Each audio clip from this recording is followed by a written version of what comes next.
నమస్కారం day news కి స్వాగతం నేను మీ మహంతి ముందుగేనాటి ముఖ్యాంశాలు గురువారం రాత్రి విజయవాడ సబ్ కలెక్టర్ కార్యాలయంలోని రిసెప్షన్ సెంటర్ ను పరిశీలించిన జిల్లా కలెక్టర్ డాక్టర్ జి లక్ష్మీషా మంగళగిరిలోని బ్రహ్మసూత్రంలో గల శ్రీ గంగా భ్రమరాంబ సమేత మల్లేశ్వర స్వామి వార్ల దేవస్థానం ఆధ్వర్యంలో నిర్వహించిన రథోత్సవంలో పాల్గొన్న విద్య ఐటీ శాఖల మంత్రి నారా లోకేష్ విజయవాడ ఇంద్రకీలాద్రిపై కొలువైన జగన్మాత దుర్గమ్మను ప్రముఖ సంగీత దర్శకుడు ఆర్పి పట్నాయక్ గాయని కౌసల్య దర్శించుకున్న వైనం. జిల్లా కలెక్టర్ డాక్టర్ జి లక్ష్మీషా గురువారం రాత్రి విజయవాడ సబ్ కలెక్టర్ కార్యాలయంలోని రిసెప్షన్ సెంటర్ ను పరిశీలించారు. వివిధ పోలింగ్ కేంద్రాల ద్వారా వచ్చిన బ్యాలెట్ బాక్సులు ఎన్నికల సామాగ్రిని స్వీకరించి భద్రపరిచే ప్రక్రియను పరిశీలించారు. చెక్ లిస్ట్ ప్రకారం సామాగ్రి మొత్తం అందుతుందా లేదా అనే విషయాన్ని పరిశీలించారు. ఈ సందర్భంగా కలెక్టర్ మాట్లాడుతూ విజయవాడ, నందిగామ, తిరువూరు డివిజన్ల వారీగా ఉన్న తాత్కాలిక స్ట్రాంగ్ రూముల్లో భద్రపరిచిన బ్యాలెట్ బాక్సులను పటిష్ట భద్రతతో గుంటూరులోని ప్రధాన స్ట్రాంగ్ రూమ్ కు శుక్రవారం ఉదయం ప్రత్యేక వాహనాల్లో పంపడం జరుగుతుందన్నారు.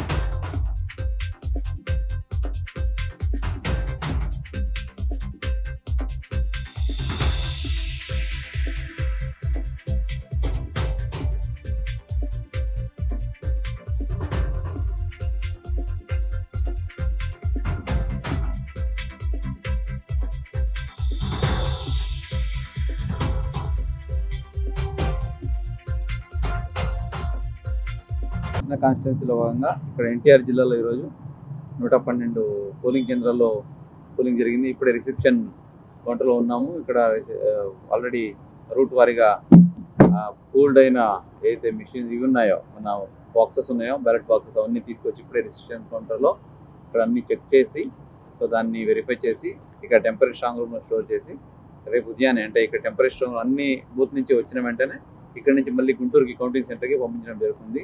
దానికి కావాల్సిన అన్ని బందోబస్తు ఏర్పాటు, అలాగే ఎస్కోర్టు, పోలీస్ సిబ్బంది, అలాగే ప్రొటెక్టెడ్ వెహికల్ అరేంజ్మెంట్ కూడా చేయడం జరిగింది. ఈరోజు పోలింగ్లో చూసుకుంటే మనకు ఇప్పుడు ఎన్టీఆర్ జిల్లాలో 65.69% టర్న్అవుట్, అంటే last end of the polling percentage 65.69% అయింది. 78,063 ఓటర్స్ ఉండగా మనకు 51,279 మంది వచ్చి ఓటు హక్కును వినియోగించుకున్నారు. మనం పర్యవేక్షణ మీకు ఇప్పుడే చెప్పినట్టు ప్రతి పోలింగ్ కేంద్రంలో వెబ్ కాస్టింగ్ పెట్టి 100% వెబ్ కాస్టింగ్ కింద కమాండ్ కంట్రోల్ రూమ్తో మనం మానిటర్ చేయడం జరిగింది. ఎక్కడ ఏవి అవాంఛనీయ ఘటనలు ఎక్కడ జరగలేదు. సంఘటనలు అన్ని దగ్గర చాలా సజావుగా పీస్ఫుల్గా జరిగింది. కొన్ని చోట్ల అక్కడక్కడ కొన్ని లాంగ్ క్యూ లైన్స్ ఉన్నప్పటికీ వాళ్ళకి కావాల్సిన మౌలిక సదుపాయాలు లాంటిది షేడ్ అయితేనేంటి, వాటర్ అయితేనేంటి సపోర్టు ఇచ్చి అక్కడ లైన్ లెంత్ ఉన్నా కూడా దాన్ని ప్రాపర్గా వాళ్ళందరినీ అక్కడ అకామిడేట్ చేసి అందరూ ఓటు హక్కును వినియోగించి వెళ్ళడానికి అవకాశం ఇవ్వడం జరిగింది. ఇది కాకుండా ప్రెగ్నెంట్ విమెన్స్, అలాగే చిన్న పిల్లలతో వచ్చిన వాళ్ళు లేదా వృద్ధులు కనుక వస్తే వాళ్ళు కూడా వాళ్ళకి స్పెషల్ ప్రివిలేజ్ లాగా ఇచ్చి ఫస్ట్ వాళ్ళకి ఓటు వేయించి పంపించడం కూడా చెప్పడంతో చాలామంది అలాగే కూడా ఫెసిలిటేట్ చేయడం జరిగింది. పోలింగ్ 4 గంటలకు ఎండ్ అయ్యేసరికి ఎక్కడ కూడా ఏమీ ఇబ్బంది లేకుండా ఈరోజు పోలింగ్ జరిగిందని మనము ఇన్ఫర్మేషన్ వచ్చింది. సో ఇది చాలా గర్వకారణము. ప్రతి ఒక్క ఆఫీసర్స్ దీంట్లో పనిచేసిన పోలీస్ సిబ్బంది, రెవెన్యూ సిబ్బంది, అలాగే మన ఏఈఆర్ఓస్, కలెక్టరేట్ సిబ్బంది, కమాండ్ కంట్రోల్ సిబ్బంది అందరికీ అభినందన తెలియజేసుకుంటున్నాము. ఇదే కాకుండా ఇప్పుడు రేపు మార్నింగ్ అక్కడ ఈ కౌంటింగ్ సెంటర్కి కూడా ఈ బూత్స్ అయితే ఉన్నాయో, బాక్సెస్, బ్యాలెట్ బాక్సెస్, ఇవి కూడా ట్రాన్స్పోర్ట్ చేయడానికి కావాల్సిన అన్ని ఏర్పాట్లు బందోబస్తుతో పాటు చేయడం జరిగింది. With proper escort, with armed police protection తో ఇది ఎస్కోర్ట్ కూడా చేయడం జరుగుతుంది. శివరాత్రి వేడుకల్లో భాగంగా మంగళగిరిలోని బ్రహ్మసూత్రం గల శ్రీ గంగా భ్రమరాంబ సమేత మల్లేశ్వర స్వామివార్ల దేవస్థానం ఆధ్వర్యంలో నిర్వహించిన రథోత్సవంలో విద్య ఐటీ శాఖ మంత్రి నారా లోకేష్ పాల్గొన్నారు. ముందుగా ఆలయ ప్రాంగణానికి చేరుకున్న మంత్రి లోకేష్ కు నిర్వాహకులు ఘన స్వాగతం పలికారు. బాణాసంచా కాల్చి తమ ఆనందాన్ని పంచుకున్నారు. అనంతరం నిర్వహించిన రథోత్సవంలో మంత్రి ఉత్సాహంగా పాల్గొన్నారు. భక్తుల శివనామ స్మరణ, అశేష జనసందోహం మధ్య రథాన్ని లాగారు. దేవస్థానం ఆధ్వర్యంలో ఏర్పాటు చేసిన సాంస్కృతిక కార్యక్రమాలు ఆకట్టుకున్నాయి. ఈ కార్యక్రమంలో స్థానిక నాయకులు ప్రజలు పెద్ద ఎత్తున పాల్గొన్నారు. మంగళగిరిలో వేడుకానంతరం కృష్ణాయపాలెంలోని శ్రీ శ్రీ శ్రీ అన్నపూర్ణ సమేత శ్రీ విశ్వేశ్వర స్వామి దేవస్థానం వార్షిక బ్రహ్మోత్సవంలో విద్యా ఐటీ శాఖల మంత్రి నారా లోకేష్ పాల్గొన్నారు. ముందుగా ఆలయానికి చేరుకున్న మంత్రి లోకేష్ కు నిర్వాహకులు ఘన స్వాగతం పలికారు. అనంతరం విశ్వేశ్వర స్వామి వారిని మంత్రి దర్శించుకుని ప్రత్యేక పూజలు నిర్వహించారు. ఈ సందర్భంగా వేద పండితులు ప్రత్యేక ఆశీర్వచనాలు అందించారు. విశ్వేశ్వర స్వామి వారి బ్రహ్మోత్సవంలో పాల్గొన్నారు. అనంతరం స్థానిక ప్రజలతో కలిసి ఫోటోలు దిగారు. ఈ కార్యక్రమంలో స్థానిక నాయకులు ప్రజలు పెద్ద ఎత్తున పాల్గొన్నారు. విజయవాడ ఇంద్రకీలాద్రిపై కొలువైన జగన్మాత దుర్గమ్మను ప్రముఖ సంగీత దర్శకుడు ఆర్పి పట్నాయక్, గాయని కౌసల్య దర్శించుకున్నారు. గురువారం దుర్గమ్మ దర్శనానికి వచ్చిన వారికి ఆలయ అధికారులు ఆలయ మర్యాదలతో స్వాగతం పలికారు. ఈ సందర్భంగా అమ్మవారిని దర్శించుకుని ప్రత్యేక పూజలు చేశారు. దర్శనానంతరం వేద పండితులు వేదాశీర్వచనాలు అందజేశారు. అనంతరం అమ్మవారి లడ్డూ ప్రసాదాన్ని అందజేశారు. ఈ సందర్భంగా వారు మీడియాతో మాట్లాడారు. అమ్మవారి దర్శనం చేసుకోవడానికి ఎప్పుడు వచ్చినా అమ్మ ఆశీర్వాదం చాలా బాగుంటుంది. అదంతా చాలా బాగా అనిపిస్తుంది. ఈసారి ఇంకా బాగా అనిపించింది. అమ్మవారి అంటే మొత్తం యాంబియన్స్ అంతా మారింది. ముందు మీద చాలా బాగుంది ఇప్పుడు. అండ్ అమ్మవారి ఆశీస్సులు మనందరి మీద ఉండాలి. అందరూ హ్యాపీగా ఉండాలి. అందరూ మంచి అమ్మ బ్లెస్సింగ్స్ తోటి అందరూ మంచి పనులు చేయాలని మనస్ఫూర్తిగా కోరుకుంటున్నాం. తొందరలో ఒక మంచి సినిమా అనౌన్స్మెంట్ చేస్తున్నాను. అది మీ అందరికీ మంచి గుడ్ న్యూస్ అవబోతుంది. మీ అందరికి ఇష్టమైన ఒక క్యారెక్టర్ వస్తున్నాను నేను. అది తొందరలో మీకు చెప్తాను.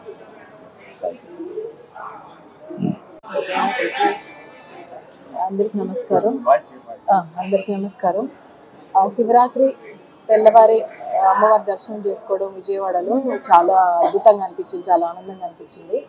ఎప్పుడైనా సరే అమ్మవారి దర్శనానికి వచ్చి అమ్మవారి వర్చస్సు అలా చూస్తే చాలు, చాలా ధైర్యంగా, చాలా ఆనందంగా అనిపిస్తుంది. అమ్మవారి ఆశీస్సులు ఎప్పుడు కూడా ఎక్కువసార్లు దర్శనానికి రావాలని ఆలోచిస్తూ ఉంటాం మేమందరం కూడా.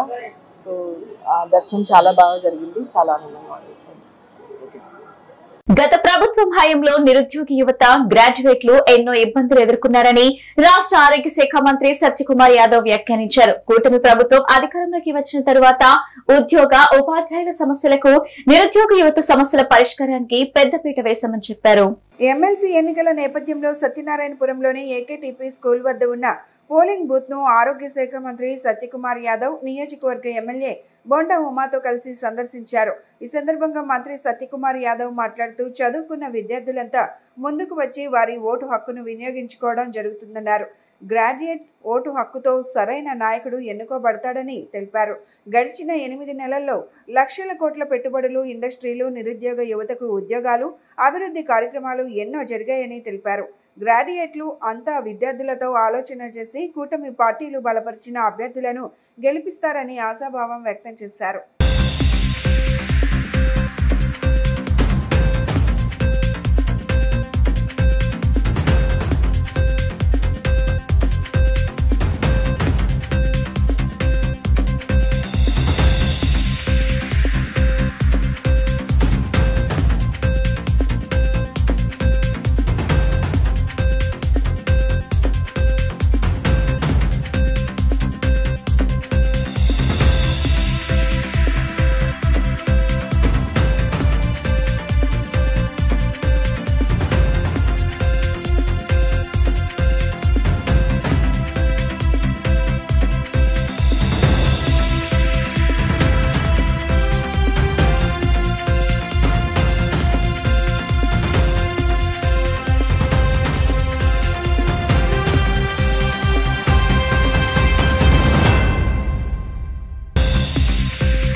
ఇవాళ పట్టభద్రుల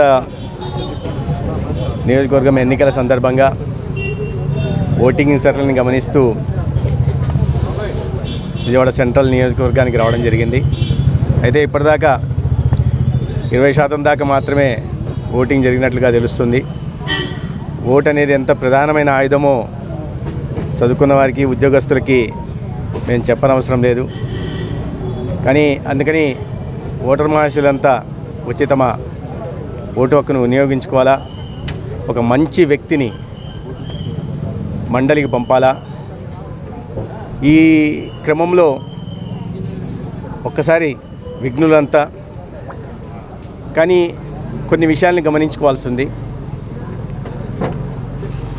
ఓటు ఎవరికి వేయాలనే విఘ్నత మీకు తెలుసు ఉంది. కృష్ణా గుంటూరు జిల్లాల పట్టభద్రుల ఎమ్మెల్సీ ఎన్నికలు ప్రశాంతంగా జరుగుతూ ఉన్నాయి.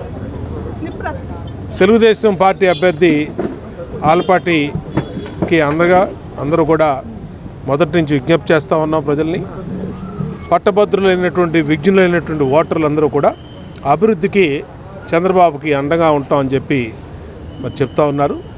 ఇప్పటికీ విజయవాడ సెంట్రల్ నియోజకవర్గంలో 4 పోలింగ్ స్టేషన్స్లో 20% పైన పోలింగ్ అయింది. ఇప్పటికీ ఖచ్చితంగా మిగిలినటువంటి ఓటర్ మహాశైలికి కూడా విజ్ఞప్తి చేస్తూ ఉన్నాం. దయచేసి మీ ఓటు హక్కుని ఉపయోగించుకోండి, రాష్ట్ర అభివృద్ధికి సహకరించండి. ఈరోజు విజయవాడ సెంట్రల్ నియోజకవర్గంలో జరుగుతున్న ఎన్నికల్లో చాలా ప్రశాంతంగా జరుగుతున్నాయి. సత్యనాపురం ఏకేటీపీ స్కూల్లో ఉన్న 8 బూతుల్లో కూడా ఇప్పటికి సుమారు 35% ఓట్లు పోలైంది. ఉదయం నుంచి కూడా పట్టభద్రులందరూ చాలా విజ్ఞతతో, వివేకంతో వచ్చి వారి యొక్క ఓటు హక్కుని వినియోగించుకుని ఏదైతే ఈ ప్రభుత్వం, కూటమి ప్రభుత్వం ఉపాధ్యాయులకు కానీ ప్రభుత్వ ఉద్యోగాలని ఇస్తున్న పథకాలకి అన్నీ కూడా రాబోయే రోజుల్లో పథకాలు వస్తాయని, రాబోయే రోజుల్లో మరింత ఈ ప్రభుత్వం మనకు ఇదవుతుందని గుర్తుపెట్టుకుని గత చీకటి రోజులను మర్చిపోయి చాలా విజ్ఞతతో వేగంగా వచ్చి ఓటు హక్కును వినియోగించుకుంటున్నారు. వైఎస్ఆర్సీపీ నేత గన్నవరం మాజీ ఎమ్మెల్యే వల్లభనేని వంశీని 2 రోజులు కస్టడీలోకి తీసుకుని విచారించిన పోలీసులు 3వ రోజు కూడా విచారణ నిమిత్తం జైల్లో ఉన్న వంశీని అదుపులోకి తీసుకుని విచారణ జరిపారు. ప్రభుత్వ ఆసుపత్రిలో వైద్య పరీక్షలు చేయించిన అనంతరం కృష్ణలంక పోలీస్ స్టేషన్ భవనంలో వంశీని విచారించారు. ఏసీపీ దామోదర్, సిఐ పవన్ కిషోర్, ఇతర అధికారులు ఉన్నారు. కాగా 2 రోజుల విచారణలో పలు ప్రశ్నలకు వంశీ సమాధానాలు దాటివేశారు. నేడు చివరి రోజు మరింత సమాచారం రాబట్టేలా ఆధారాలతో సహా పోలీసులు ప్రశ్నలు సిద్ధం చేశారు. కానీ ఎలాంటి ఫలితం కనిపించలేదని తెలుస్తోంది. తొలి రోజు 2.5 గంటలు, రెండో రోజు 5 గంటల పాటు పోలీసులు విచారించారు. కాగా ఈ రోజుతో వంశీ కస్టడీ ముగిసింది.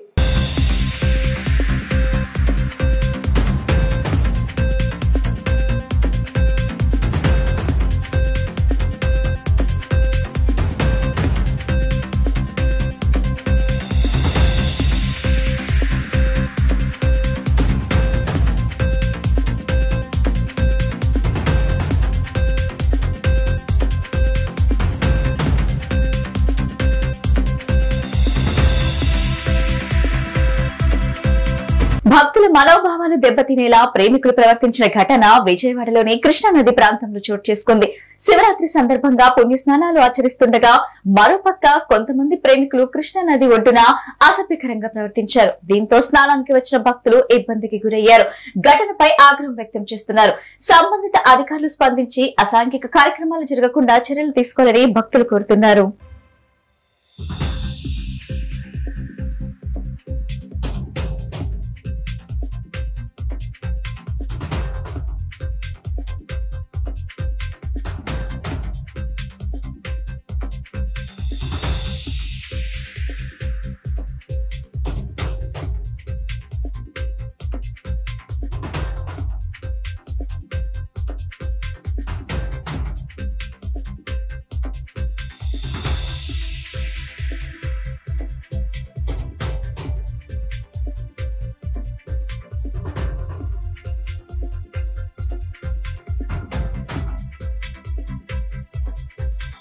మచిలీపట్నంలో ఉమ్మడి కృష్ణా గుంటూరు పట్టభద్రుల ఓటు హక్కును వినియోగించుకున్న కొల్లు రవీంద్ర పట్టభద్రులు స్వచ్ఛందంగా వచ్చి వారి ఓటు హక్కును సద్వినియోగం చేసుకుంటున్నారని పేర్కొన్నారు.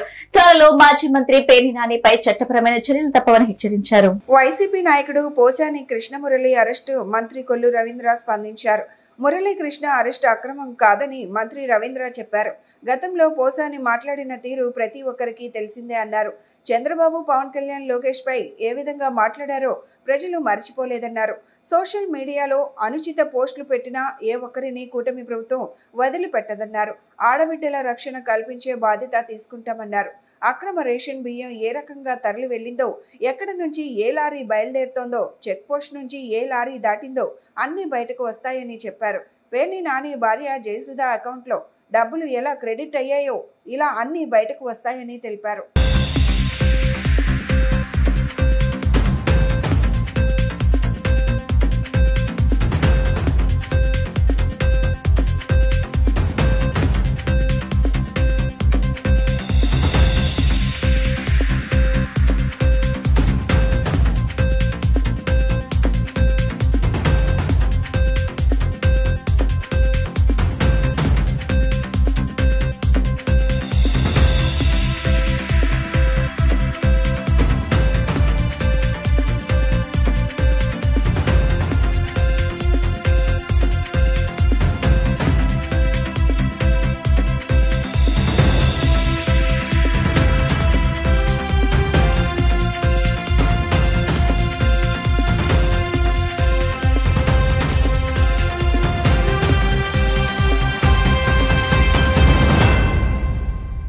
పోసాని మురళీకృష్ణ అని అయినా ఏ రకంగా వాళ్ళు మాట్లాడారు గతంలో మనం చూసాం.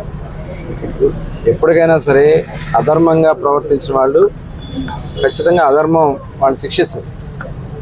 ధర్మాన్ని కాపాడితే ధర్మం మనల్ని కాపాడుతుంది. ఇవాళ వాళ్ళు చేసినటువంటి పాపాలే మరి గతంలో నోరుంది కదా అని చెప్పి మరి ఏ రకంగా వాళ్ళు మాట్లాడారు చూసాం. చంద్రబాబు నాయుడు గారి గురించి, చంద్రబాబు నాయుడు గారి కుటుంబం గురించి, పవన్ కళ్యాణ్ గారి గురించి, పవన్ కళ్యాణ్ గారి బిడ్డల గురించి, ఇంతకంటే దుర్మార్గం ఇంకోటి ఉంటుందా? అలాగే లోకేష్ గారి గురించి అసలు ఇంతకంటే ఇంత దారుణంగా మాట్లాడినటువంటి సందర్భాల్ని చాలా ఇది జరగాలి. ఇంకొక ఆడబిడ్డ వైపు కానీ ఇంకొక కుటుంబం వైపు కానీ చూడాలని భయపడే విధంగా ఉండాల్సినటువంటి అవసరం ఉందని ఖచ్చితంగా మేము చెప్తా ఉన్నాం. ఇవాళ ఎంత అపహాస్యం చేశారండి. సోషల్ మీడియాలో ఇష్టం వచ్చినట్టుగా ఆడబిడ్డల గురించి ఏ రకంగా రాస్తా ఉన్నారో మనం చూస్తూ ఉన్నాం. అది జరగని ఆంధ్ర రాష్ట్రంలో ఆడబిడ్డలకి రక్షణ కల్పించే బాధ్యత మేము తీసుకుంటాం. అలాగే ఎవరైతే అధర్మంగా దుర్మార్గంగా వ్యవహరించారో వాళ్ళందరి మీద కూడా చర్యలు ఖచ్చితంగా ఉంటాయని చెప్పి తెలియజేస్తాం. సోషల్ మీడియాలో పెడితే మరి ఊరుకుంటారా? నీ కుటుంబం పేరు గురించి పెడితే ఊరుకుంటారా? ఆడబిడ్డల గురించి, ఇంట్లో ఉన్నటువంటి ఆడబిడ్డల గురించి మాట్లాడితే ఊరుకుంటారా? సమస్య లేదు. ఆ విషయంలో మటుకి రాజీ పడే సమస్య లేదు. మీకు హక్కు ఉంటుంది, కొంతవరకు ఉంటుంది. సమాజ శ్రేయస్సు కోసం ఉపయోగించండి. ఈ సోషల్ మీడియాలో పెట్టే పోస్టులు ప్రతి పోస్టు కూడా కొన్ని జీవితాలని నాశనం చేసే విధంగా పెట్టినటువంటి సందర్భాలు ఉన్నాయి. మాట్లాడినటువంటి పాటలు ఆ కుటుంబాలు నిజంగా చాలామంది సూసైడ్ చేసుకునే పరిస్థితి కూడా దిగినటువంటి సందర్భాలు మేము చూసాం. అలాంటి పరిస్థితి జరగడానికి వీల్లేదు. ఖచ్చితంగా దానికోసమే మేము పనిచేస్తుంది కూటమి ప్రభుత్వం. ఆడబిడ్డల రక్షణ అలాగే సమాజ శ్రేయస్సు కోసం మాత్రమే పనిచేస్తుందని చెప్పి తెలియజేస్తాం. ఇబ్రహీంపట్నం జాక్ హుస్సేన్ కాలేజ్ లో పోలింగ్ స్టేషన్ నుంచి బ్యాలెట్ బాక్స్ తరలిస్తున్న బస్సుపై ఒక్కసారిగా చెట్టుపడిన ఘటన చోటు చేసుకుంది. ఉన్నతాధికారులు పోలీస్ సిబ్బంది స్పందించి పడిన చెట్టును తొలగించారు.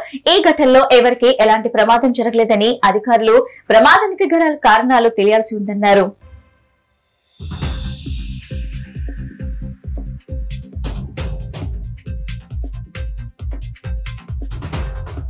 విజయవాడలో సినీ హీరో సందీప్ కిషన్ సందడి చేశారు. తాను నటించిన మజాకా చిత్రానికి పాజిటివ్ టాక్ రావడంతో విజయవాడ ఇంద్రకీలాద్రిపై కొలువైన జగన్మాత దుర్గమ్మను దర్శించుకున్నారు. ఆలయ అధికారులు ఆలయ మర్యాదలతో స్వాగతం పలికారు. ఈ సందర్భంగా అమ్మవారికి దర్శించుకుని ప్రత్యేక పూజలు చేశారు. దర్శనానంతరం వేద పండితులు వేదాశీర్వచనాలు అందజేశారు. ఈ సందర్భంగా సందీప్ కిషన్ మాట్లాడుతూ తాను నటించిన 30వ చిత్రమైన మజాకా చిత్రానికి థియేటర్లో మంచి రెస్పాన్స్ వస్తుందని అన్నారు. ప్రతి ఒక్కరూ థియేటర్లో నవ్వుతూ సినిమాను ఎంజాయ్ చేస్తున్నారని చెప్పారు. సినిమాకు పాజిటివ్ టాక్ రావడంతో దుర్గమ్మకు కృతజ్ఞతలు తెలిపేందుకు విజయవాడ వచ్చానని సందీప్ కిషన్ పేర్కొన్నారు. ప్రతి ఒక్కరూ ఈ చిత్రాన్ని ఆదరించాలని కోరారు. ప్రస్తుతం కోలీవుడ్ సూపర్ స్టార్ దళపతి విజయ్ కుమారుడు జైసన్ సంజయ్ డైరెక్టర్ చేయబోతున్న సినిమాలో అలాగే నెట్ఫ్లిక్స్ ఫ్యామిలీ మెన్ సీజన్ 3లో చేయబోతున్నట్లు విలేకరులు అడిగిన ప్రశ్నకు సమాధానంగా చెప్పారు.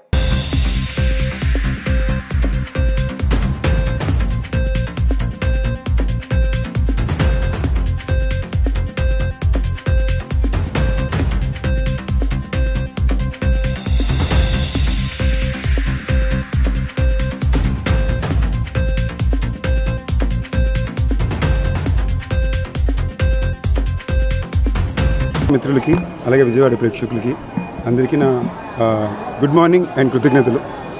నిన్న మా సినిమా విజయవాడ పాత్రికేయ మిత్రులకి, విజయవాడ ఫ్రెండ్స్కి, విజయవాడ సినిమా ప్రేక్షకులకి అందరికీ నా కృతజ్ఞతలు తెలియజేసుకుంటున్నానండి. ఇవాళ పొద్దున్న దుర్గమ్మ దగ్గరికి వచ్చి ఆవిడకి నా కృతజ్ఞతలు తెలియజేసుకుని మజాకాకి ఇంత మంచి టాక్, ఇంత పెద్ద విజయాన్ని ఇచ్చినందుకు థ్యాంక్ యూ చెప్పుకోవడానికి వచ్చాను. చాలా బాగా దర్శనం జరిగింది, చాలా హ్యాపీగా జరిగింది. నిన్న మొత్తం సినిమా రెస్పాన్స్ చాలా బాగుండింది. మజాకాది ఫ్యామిలీస్ కుంపులుగా నవ్వుకోవడం థియేటర్లో చూశాను. ఫుల్ థియేటర్స్ నవ్వుకుంటుంటే ఆ ఫీలింగే పేరండి. చాలా ప్రశాంతంగా ఉంది. ఈ ప్రశాంతతో ఇవాళ ఇక్కడికి వచ్చి దుర్గమ్మకి నా కృతజ్ఞతను తెలియజేసుకుని కాళ్ళ మీద పడి బ్లెస్సింగ్స్ తీసుకుని వెళ్తాను వచ్చా. బాగా జరిగింది. మీ అందరి సపోర్టు కావాలి. చూసిన వాళ్ళు మీ ఫ్రెండ్స్ అందరినీ పంపండి. ఇంకా చూడని వాళ్ళు తప్పకుండా మజాకా సినిమా ఈ వీకెండ్ లోపల చూసేయండి. లవ్ యూ ఆల్ అండి. ఎప్పుడు నాకు బాగా సపోర్ట్ చేసుకుంటూ వచ్చారు. నా 30వ సినిమా. మీ ప్రేమ, మీ సపోర్ట్ నాకు ఎప్పటికీ కావాలి. Love you all. నెక్స్ట్ ఇప్పుడు షూటింగ్లో జరుగుతుందండి. మన జైసన్ సంజయ్ని తలపతి విజయ్ గారి సంది. అది కాకుండా family man season 3 Netflix show. But అవన్నీ పక్కన పెడితే ఇప్పుడు మజాకా థియేటర్లో చాలా బాగా నడుస్తుంది. తప్పకుండా థియేటర్కి చూడండి అన్న. Thank you. అగ్నిమాపక నిరోధక చర్యలు ఖచ్చితంగా ఉండాలన్నారు విజయవాడ నగరపాలక సంస్థ కమిషనర్ ధ్యాన్ చంద్ర. సోమవారం ఉదయం 58వ డివిజన్ అజిత్ సింగ్ నగర్ ఆంధ్రప్రభ కాలనీలో గల కార్తికేయ హాస్పిటల్ సందర్శించి అగ్ని ప్రమాదక నిరోధక చర్యలు పరిశీలించారు. ఈ సందర్భంగా కమిషనర్ మాట్లాడుతూ విజయవాడ నగరపాలక సంస్థ వారి నో అబ్జెక్షన్ సర్టిఫికేట్ పొందాలంటే ఖచ్చితంగా అగ్ని ప్రమాదక నిరోధక చర్యలు పాటించాలని అన్నారు. అగ్ని ప్రమాదం జరిగినప్పుడు ఫైర్ ఎక్స్టింగ్విషర్ ద్వారా అగ్నిని ఎలా ఆర్పుతారు, ప్రజల భయభ్రాంతులకు గురి కాకుండా వారిని అగ్ని నుండి ఎలా కాపాడుతారు వంటి అంశాలపై అక్కడున్న సిబ్బందితో స్వయంగా మాట్లాడి తెలుసుకున్నారు. హాస్పిటల్ మొత్తంలో ఎమర్జెన్సీ ఎగ్జిట్ ఎక్కడెక్కడ ఉన్నాయి, అవి అక్కడ ఉన్నాయని ప్రజలకు తెలిసేటట్టు దారిలో రేడియం స్టిక్కర్లు అమర్చాలని, ఫైర్ స్ప్రింకల్స్, స్మోక్ డిటెక్టర్, అలారం వంటి అగ్ని ప్రమాద నిరోధక పరికరాలు సెట్ బ్యాక్లు సరిగా ఉన్నాయా లేదా అని స్వయంగా తానే హాస్పిటల్ మొత్తం తిరిగి పరిశీలించారు. ఈ పర్యటనలో in charge medical health officer doctor Suresh Babu, superintendent ఇంజనీర్లు P Satyanarayana, P Satyakumari, district fire officer Malyadri, station fire officer Raja, assistant city planner Rambabu తదితరులు పాల్గొన్నారు. వార్తలు ముగించే ముందు ముఖ్యాంశాలు మరోసారి. గురువారం రాత్రి విజయవాడ సబ్ కలెక్టర్ కార్యాలయంలోని రిసెప్షన్ సెంటర్ ను పరిశీలించిన జిల్లా కలెక్టర్ డాక్టర్ జి లక్ష్మీషా. మంగళగిరిలోని బ్రహ్మసూత్రంలో గల శ్రీ గంగా బ్రహ్మరాంబ సమేత మల్లేశ్వర స్వామి వార్ల దేవస్థానం ఆధ్వర్యంలో నిర్వహించిన రథోత్సవంలో పాల్గొన్న విద్యా ఐటీ శాఖల మంత్రి నారా లోకేష్. విజయవాడ ఇంద్రకీలాద్రిపై కొలువైన జగన్మాత దుర్గమ్మను ప్రముఖ సంగీత దర్శకుడు ఆర్పి పట్నాయక్, గాయని కౌసల్య దర్శించుకున్న వైనం. ఈ బులెటిన్ ఇంతటితో సమాప్తం. తిరిగి మరో బులెటిన్ కలుద్దాం. నమస్కారం.